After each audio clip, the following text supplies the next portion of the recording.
idejas, nu tā kā mums ir tikai 3 tagad. Pirmā no tām ir tā idejas nosaukums aptājas organizēšana, ja?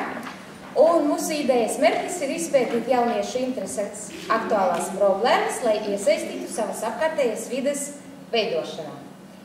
Un mūsu prognozējamais rezultāts būtu, ka jaunieši būtu informatīvi izglītoti un tiks apkopota informācija par jauniešiem, ar ko tad viņu īsti grib nodarboties, par viņu interesē.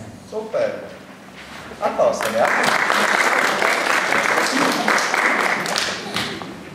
Nākamā mūsu ideja bija individuālais darbs ar jauniešiem, kurā projekta mērķā būs gudrā pozitīvas motivācijas veidošana jauniešiem.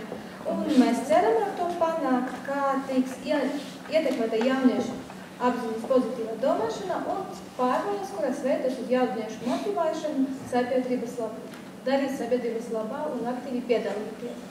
Labi, paldies, atbalstam ideju.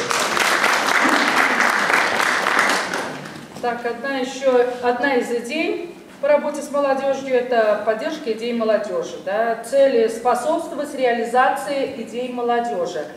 Какие результаты мы можем получить? То есть мотивировать молодежь действовать активно, чтобы создать благоприятную среду вокруг себя, ну и преодолеть эту пассивность, чтобы поверить в свои силы. Молодежь могла поверить в свои силы.